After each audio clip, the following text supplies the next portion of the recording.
le gâteau qui a révélé un cœur, une leçon bouleversante sur le jugement hâtif. Un homme appela un jour son meilleur ami et lui dit avec enthousiasme: Mon épouse et moi aimerions venir passer la soirée chez vous.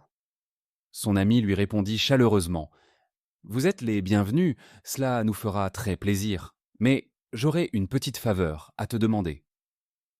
Bien sûr, laquelle? L'ami expliqua: Peux-tu m'acheter un gâteau dans la meilleure pâtisserie de ta ville? J'aimerais aussi que tu prennes quelques douceurs et décorations. Aujourd'hui, c'est l'anniversaire de mon fils. Je n'ai malheureusement pas eu le temps de sortir faire les courses et je voudrais lui faire une belle surprise sans qu'il se doute de rien. L'homme accepta sans hésiter. Il se rendit dans une pâtisserie réputée, choisit un magnifique gâteau, acheta tout ce qui avait été demandé et paya une somme importante de sa propre poche. Quelques heures plus tard, le couple arriva chez leurs amis. La maison était remplie de joie. Les enfants riaient, les parents échangèrent dans la bonne humeur. Et lorsque le moment arriva, tout le monde chanta pour l'enfant qui souffla ses bougies avec un immense sourire. La soirée fut magnifique. À la fin de la réception, le père de famille apporta la boîte contenant le reste du gâteau. Il en reste une grande part. S'il te plaît, ne me fais pas l'affront de refuser. Emporte-la pour tes enfants, ils seront heureux de la déguster demain. Il lui remit la boîte, le remercia chaleureusement pour sa présence et le raccompagna jusqu'à la porte. Puis, chacun rentra chez soi. À peine installé dans sa voiture, l'homme sentit la colère monter en lui. Il se mit à murmurer, puis à se plaindre de plus en plus fort. Incroyable, il m'a demandé d'acheter le gâteau, j'ai tout payé, et il ne m'a même pas remboursé. Au fil des kilomètres, son irritation grandissait. Il finit même par critiquer son ami. C'est de l'exploitation, quel manque de savoir-vivre, quelle impolitesse. Son épouse, plus calme, tenta de l'apaiser. Peut-être qu'il a simplement oublié. Demain, il s'en souviendra certainement et t'appellera pour te rembourser.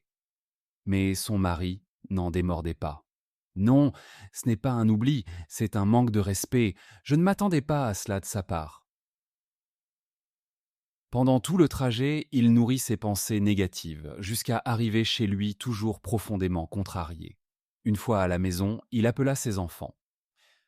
Venez, regardez ce que je vous ai rapporté. Les enfants accoururent avec enthousiasme. Il ouvrit la boîte du gâteau, et soudain son visage changea. Sous les parts de gâteau se trouvait une enveloppe. À l'intérieur, il découvrit l'intégralité de la somme qu'il avait dépensée, accompagnée d'un petit mot écrit de la main de son ami. Merci du fond du cœur. Je savais que tu refuserais que je te rembourse en face. C'est pourquoi j'ai préféré glisser l'argent discrètement dans la boîte, sans que tu le remarques. L'homme resta figé. Quelques instants auparavant, il accusait son ami des pires intentions. Et voilà que cet ami avait fait preuve d'une délicatesse et d'une générosité exceptionnelles. Une immense honte l'envahit. Il baissa la tête et dit à son épouse: Que dois-je faire? Dois-je l'appeler pour lui demander pardon d'avoir si mal pensé de lui? Son épouse lui répondit avec beaucoup de sagesse: Je crois qu'il vaut mieux ne rien dire. Il a caché l'argent parce qu'il pensait du bien de toi. Il était convaincu que tu refuserais d'être remboursé. Ne détruis pas cette belle image qu'il a de toi en lui révélant les mauvaises pensées que tu as eues à son égard. Garde plutôt cette leçon dans ton cœur et fais en sorte qu'elle change ta manière de juger les autres. L'homme resta silencieux. Cette nuit-là, il comprit qu'il avait commis une erreur bien plus grave que celle qu'il reprochait à son ami.